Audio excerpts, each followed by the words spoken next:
Welcome to Tim's Take, and today we have a very special guest. The first time here is Dr. Jamie Corder, our state extension livestock geneticist.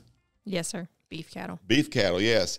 And the principles that we talk about today apply to dairy, and you say also to pigs and poultry? Yeah, I mean, the swine and the poultry industry have adopted kind of this idea of making genetic predictions in animals and making selection and breeding decisions based off of them. They're just a lot more vertically integrated.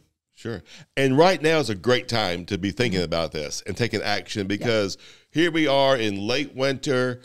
Spring calving we're either wrapping up or we're in the middle of it. And as you told me off air, 3 months after calving, that's when you start breeding back.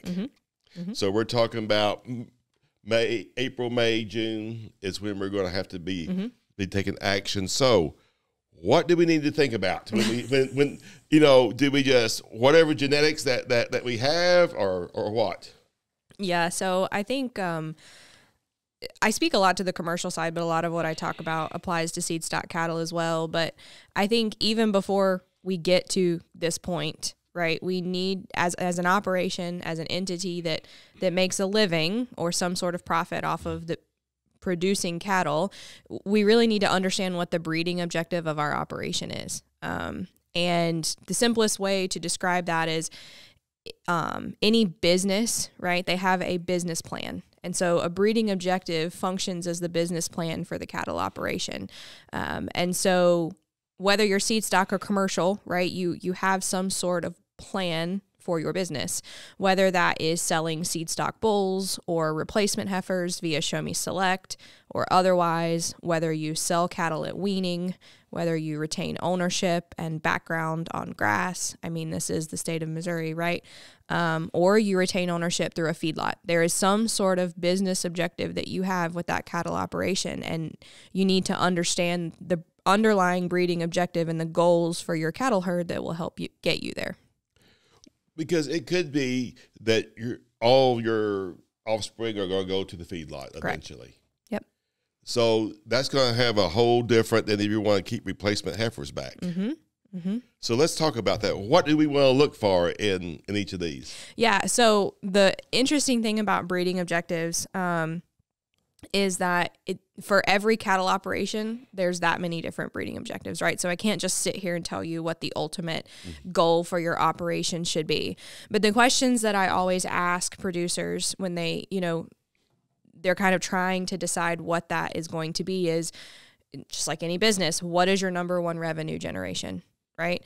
And if that, we'll just use kind of the more common example. If that is selling cattle at weaning, then your breeding objective should be to increase weaning weight in your calves, right? How many pounds you sell at the sale barn every year. That's your breeding objective. But in addition to that, right, you're probably raising and retaining your own replacement heifers. So longevity, fertility, traits like that are also of economic importance are things that you need to be considering. So how often or what percent should you turn over every year of your cows? It depends. That's a great answer. Is it 10%? 20? It's different between seed stock and commercial industries. So how quickly you turn over your cow herd or what percentage of your cow herd you keep as replacements directly impacts the amount of genetic gain you're able to make, right? So if we are making consecutive or consistent decisions in the bulls that we select that drive our breeding objective forward, then every year the heifers that are born probably have increased genetics for, let's say, weaning weight than their dams, right? If we think about that, if genetics continue to drive forward, then the younger bulls that we select in 2025 to breed probably have higher genetic merit than the bulls that we selected in 2020.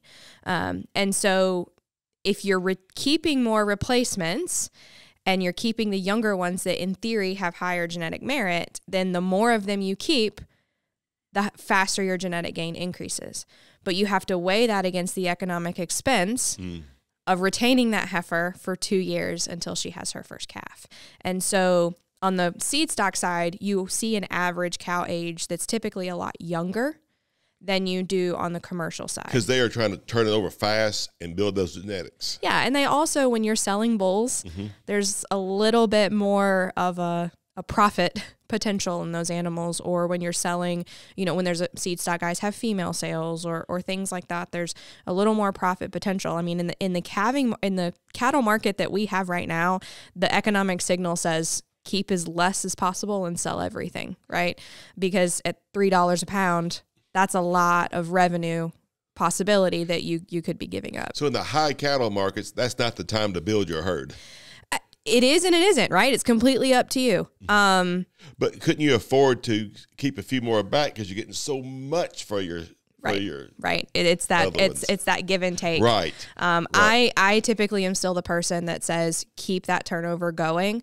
But it's just hard at the end of the day when you're looking at that heifer that's worth, you know, if she's a 550 pound heifer at $3 a pound, you know, that's what she's worth as compared to, you know, I have to wait 2 years, hope she gets pregnant, and hope she has a calf. And I heard earlier from an expert who told me that it takes 5 years to break before they start making you money. Yeah. So it depends on who you ask. I've ran into some people but we call that stayability, and stayability is basically her likelihood of staying in the herd until she's 6 years old, because that's when she's had that fifth calf. And then after that, it's a lot more profits. But when does she peak out for as her?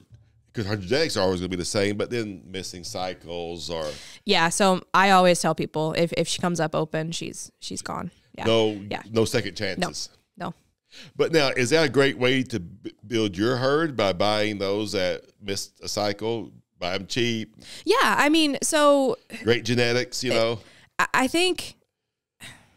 Again, it depends. So in my mind, just because an animal came up open in, you know, for a January calving doesn't mean that she doesn't fit into someone's March calving, right? If you can get her bred within the next couple cycles, then sure. But there's a certain, you know, likelihood that if she comes up open in January, then she's going to come up open in fall if you push her back to the fall herd. My biggest concern with doing that is that you're propagating. So like say she's 5 years old and she came up open and you roll her to fall or you roll her to spring. And you forget that you rolled her, right? And you retain a replacement heifer out of her, then you're propagating that potential fertility issue in generations to come. So the goal should always be to make that cow factory to where she's having one calf a year. And to select the replacements out of those cows that have proven themselves to be able, or out of the cow lines that have proven themselves to be able to do that. You know, I heard an ag economist once say, the least valuable thing you have on your farm is a heifer. Mm-hmm. Because we don't know yet, do we? Yeah, we don't she's in the red. She's in the red until she has had that, you know, that fourth or fifth calf. And after she has the first one, she may still not have that second one. Yeah, so getting a heifer pregnant the first time is not the hardest part, right? Because a lot of us, we know that they need the extra groceries, they need the extra love because they're still growing, right? You know, you want them to reach puberty at a certain time point. You want them to be a certain percentage of their body weight by the time you get to breeding. You know, in the state of Missouri, we do reproductive tract scoring and pelvic measurements to ensure that the heifers are in the ultimate, you know, state to be able to conceive. But we put a lot of work. We put a lot of work into them. And then we just think, oh, we got them pregnant the first time, we're good, right? But think about in that second year of her life, what she's doing. She's growing herself. She's growing a calf at side. And then you're also asking her to grow another one in utero, right? That is a lot of work that we're putting onto a young animal because cattle don't reach a mature weight. They don't mature to that ultimate kind of body weight or condition that they're going to be for the rest of their lives until they're 5 or 6. Really? Yeah. Oh, wow. Yeah. So they're still growing. Oh, wow. I mean, I think about humans, right? We come into puberty way before we're 6'2". Right. Exactly. So. Gosh. So we don't know what she's going to do, but she still has a value to a feedlot. Yeah, absolutely. So if she doesn't come back, we can't breed her. We can still send her. That first year, after a second. Yep. The third, older they get. So if like at weaning, right? They're the same contemporary as the rest of the steers that you sell, right? They're different sex, but they're of the same age classification to go on to background, feedlot, whatever. But the older they get, from a value standpoint, that dollar per pound kind of starts to decrease. Jordan Thomas and I were talking the other day, and we're kind of on the same page. We go back and forth about which one's the top priority, but if you're trying to grow a herd, if you're trying to increase genetic merit, what we're wanting to implement into the research herds here is retain all the heifers, develop everything. Maybe not the late breds or the late born that you wouldn't keep anyway, right? Because there's something to be said for those heifers that are born early in the calving season. Again, it comes back to what % of their body weight are they going to be when it comes time to breed. The older ones are obviously going to be more likely to reach that. So the ones that are born at the end, maybe you cull those off early. But the ones that are true can be considered as replacements. You develop them all, you repro track score them all, you pelvic measure them all. Some of them are going to fall out there as well. They're not going to meet those requirements. But then breed everything and then combine what gets bred with genetic information, knowing the genetic value of those heifers. And then say, you're standing there staring at 40 potential replacements, but you only need 20, right? But you may have 18 other that are bred. Well, those are 18 bred heifers that are worth quite a bit of money in today's market. And so just because you made that economic decision to postpone selling them and you put money into developing them and breeding them and all this, they're worth money in the industry, because you may have them set to calve in September, but someone else in the state of Missouri likes for their cows to calve in October. And so it fits into their breeding system and things like that. And it's still good genetics and absolutely and the whole thing. Yeah. From a genetic standpoint too, I tell people just because they don't fit your breeding objective and your herd doesn't mean they don't fit someone else's. Sure. And if for some reason she's not a good mama, the calf's not what we thought, you still have options. Yep. Always. You can send her to the feedlot. Yeah. At the end of the day, a cow with a calf at side is always worth more than an open one. Right. Great. All right. So now, you mentioned, just in brief, Show Me Select.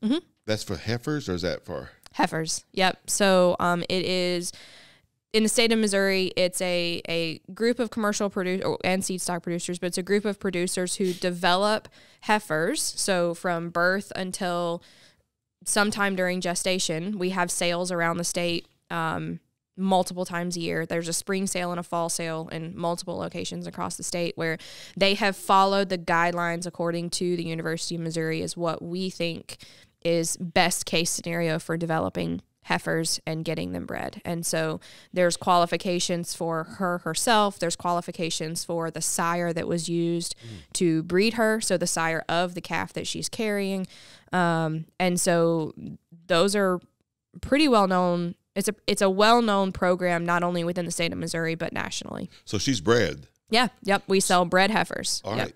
So that would be another way to build your herd. Yes. That you got good genetics. You've got heifers that could stay for several years. Yeah. And instead of waiting around for, from weaning until breeding time, you're buying a bred heifer sometime during gestation. So now, one of the things that shifting gears a little bit, but you all talk a lot about EPDs. What does that stand for? Expected progeny difference. Difference, not development. Yeah. Expected progeny difference. So we're making a prediction in the sire or the dam and the expected genetics that animal is believed to pass down to their progeny. And there's a score for that based on results. Yeah. So this does not, well, that one should have a good one. Yeah. So no, it's not based on looks. If someone said looks, again, this fantastic animal guy I know. Yeah. He said looks just good in the sale barn. Yeah. Yep. But this EPD tells us a lot. It does. So I tell people all the time, it's almost like you get to lift up the hood of the truck, right? You wouldn't buy a truck to use on your farm without reading the owner's manual or knowing what the torque, that same cattleman told me all about, these things, torque and what it can pull, how much weight it can pull. And yeah, but it looks nice. But it looks nice. They always look nice, right? But we know that a Chevy Duramax can haul more in theory than a Vortec, right? Oh, okay. So those engines are different. And so I'm not going to get into like the Ford Chevy argument. Okay, I sure. saw your face. Yeah. But I'm just saying those engines are built different, right? Sure. And there's different requirements for upkeep and things for a gasoline engine versus a diesel engine. And so it's almost the same exact thing. We call it peel back the hide of that animal, and we can go in and we can tell you what his or her genetics are for weaning weight, for birth weight, for marbling, ribeye area, longevity. I mean, the list is endless of the traits that we predict using genetics of the animal. So your next question is going to be, how do we do it? Right? Well, go ahead. No. So, because that's the biggest pushback that I get when it comes to EPDs, right? Is it's this black box. So I want to take a second to explain kind of how they're done. So, and this is specific to seed stock animals. So registered animals are a part of a breed registry, right? And a part of that is you record their pedigree. So who their mom and dad are, which means that as soon as you report that, you know who their grandma is, their grandpa twice removed, their cousin on this side and that side, their half siblings. Because the pedigree is recorded, you have this large matrix of relationship with the rest of the breed. And then you have phenotypes, or the physical data that's reported on all of those animals. So those animals' birth weights, weaning weights, yearling weights, ribeye, marbling, you have all of that data reported. And then at the same time, once that animal starts getting of age, you report his phenotypes, and then you report his progeny's phenotypes. And then more recently, what we've been able to do is incorporate DNA. So I tell people it's like a 23andMe, but for cows, right? So we take that DNA and we know which markers are responsible for higher or lower birth weights, or higher or lower weaning weights, better or worse feed efficiency, right? We go into the DNA and we know what pieces control traits of interest, and all of that's incorporated. And so all of that comes together to create this prediction. It's not just, oh, this is what we think, right? Now it is expected, right? Because it's never perfect, and that's where the accuracy comes in, which is, again, one of my another hour-long talks that we can have. But genetic evaluations have been going for a long time, and adding genomic information or DNA to that's been going since 2017. And so we are very confident in these predictions that we create that are these EPDs. Because there's so many different combinations that you could have. All the 30 genes. 30 pairs of chromosomes. 30 pairs of chromosomes and all the genes. So there could be a lot of them, but you've got enough of the real data to back up what you see. Yeah. So there are, I think in the American Angus evaluation, I could be wrong, but I think they're at like 2 million genotyped animals in the database, with millions upon millions of phenotypes reported. Who reports all this? The producers do. The seed stock producers, as a part of being kind of a registered animal, you're asked, some of it's required, but you're asked to report the data that you're collecting back to them. So again, some folks are just producing this seed stock. They're producing bulls or heifers, and that's what they're selling. While others are going to be on the reciprocal end of that, use those to produce animals for the for to be backgrounded and then to the feedlot. So, but if I had a heifer, wouldn't I want a little different EPD bull than if I had a cow in her second or third time? In theory. I wouldn't want a great big weaning weight. I mean, great big calf weight. Right. On a birth weight. Yeah, and that's where Show Me Select kind of helps with that too. So you're right. The breeding objective should be similar as far as, what the end goal is. But we are, because those heifers are so much smaller, right? We are concerned about what we call calving ease in those heifers. And so there is a calving ease requirement for Show Me Select. So those bulls have to have a certain calving ease direct EPD.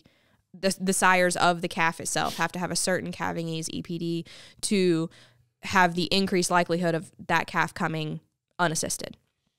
And so those requirements are all online. But for me, that's kind of really the biggest differentiation, is just paying attention to the calving ease prediction of that bull, and making sure that it's on kind of the higher, more comfortable end. For Angus, we say that's around +7. So that's just kind of the number, on a range of, negative anything to probably +20 or something like that. We're comfortable with that. Do like some +7. breeds need that more than others? No. Okay, they're all. I came of age in the 70s. Yeah. And that's when Charolais was taken it by storm. Yeah. And the Jerry Linton Charolais were narrow-shouldered when they were born. They came out easy. Yeah. But then some other Charolais got out there, and they killed a lot. They ruined a lot of herds. Yeah, yeah. So that's why I'm still, 50 years later, I'm still worried about that. Yeah, I love how you reference Jerry Linton. That's awesome. But, I mean, I would say, even within breed, just like you said, there are calving ease lines of bulls and there are non-calving ease lines of bulls. Within Charolais, right, there are some, and compared to others, but I would say, as far as the more closely related breeds like Angus and Simmental and things like that, I mean, you'll notice, because the genetic evaluations are different, that those requirements, like it's +7 for Angus, but it's +14 for Simmental, because those are just because they're different genetic evaluations. Okay. So like it's an apples to oranges comparison. And so the numbers are different just because the data going into it and where they set their bases is different. But I mean, personally, I wouldn't put a Charolais bull on a heifer, right? That's just not my idea of a smart decision. But we could get into kind of, in my mind, that, and if you want to use Charolais genetics, I am all for it. I'm a proponent for it. Within Charolais, you're probably okay, but to take Charolais and put it onto an Angus or a Simmental or something like that, we need to start talking about splitting your herd into maternal and terminal genetics, and it's a whole. It's possible and it's doable. It's just it needs to be done strategically. I was on a farm tour one time, and they were talking about their 3-way cross, and this one cattleman said, black baldies are still the number one in my book. Yeah. So we need those Angus moms and those Hereford bulls. And then once you have that F1 baldy, then I would love for you to take that Charolais when she's old enough and put him in, and then everything out of that cross then goes into a feed yard. So breeds like Charolais, so you're getting into like a rototerminal breeding system, which I nerd out on.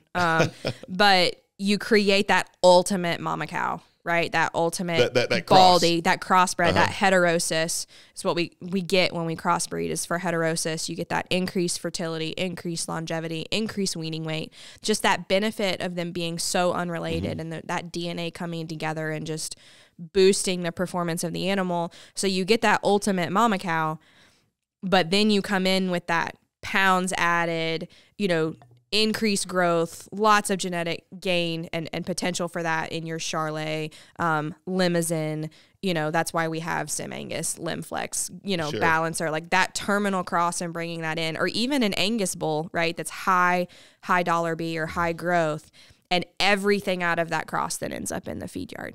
Because my argument is always, if you know the genetics of that animal, it goes back to that decision making. You can determine whether that heifer is worth more as a replacement for you or she's worth more as a feedlot heifer. And every animal out of that terminal cross is going to be worth more as a feedlot heifer. Because you may have two herds, one that you're getting your mamas from, and the other one that they're all terminal. So you're speaking my language now. So I think, my biggest kind of thing that I want to advocate for here in the state of Missouri and elsewhere is that with the advent of sex semen and genetic testing, with technology now, we can implement systems like that with ease. Whereas the pushback before was, I have to have so many different pastures and so many different bulls, and how do I get my replacement heifers out of the system? And I heard at BIF, so Beef Improvement Federation conference last summer. This was something that Jordan Thomas and I have been talking about quite a bit, but at the conference last summer, it came up a lot, right? Like cattlemen breed, they select bulls and they breed wanting an animal to be able to do everything well. They want them to be a good mama, but they also want them to have carcass traits of interest and growth. And what do we know about traits like that from a genetic standpoint is that they're antagonistic. So as you increase one, the other decreases, right? They don't flow. Most of them don't flow in this positive direction. And so that just, somebody told me one time that, or I heard at the conference, 1/3 of cattle that end up in a feedlot were bred for maternal traits of interest. Really? And so what are we doing, right? If 1/3 of the cattle in the feed yard are bred to be replacement heifers, but maybe ended up being steers, right? Because it's a 50-50, or we bred an animal to do everything, and then that steer inherited just the good maternal traits instead of the terminal traits from that bull. What are we doing, right? So from a profitability standpoint, if we can split that herd into maternal cows and terminal cows based on age or genetics, whatever we want to do, and then we use sexed heifer semen on the maternals, get our replacement heifer kind of crossbred two-breed rotation going, and then breed everything else to terminal bulls that we just sell, that to me means that every animal that ends up in the feed yard, and maybe some of the cull replacements that end up just falling out, whether they didn't breed up or something like that. But you're going to get rid of that issue, right? You're putting your cattle in the direction that you need them to go. And they can all be in the same pasture together. Absolutely. Yeah, because right. that's artificial insemination. You bred them different. All right. And then all of the cover bulls are terminal bulls, because by the time you AI, everything out of the terminal bulls are young enough that you're not going to want to keep them. So they end up in the feed yard as well. All right. That's a great stopping point for this one. So thanks for tuning in on Tim's Take, and catch us next time as we continue this conversation with Jamie Corder.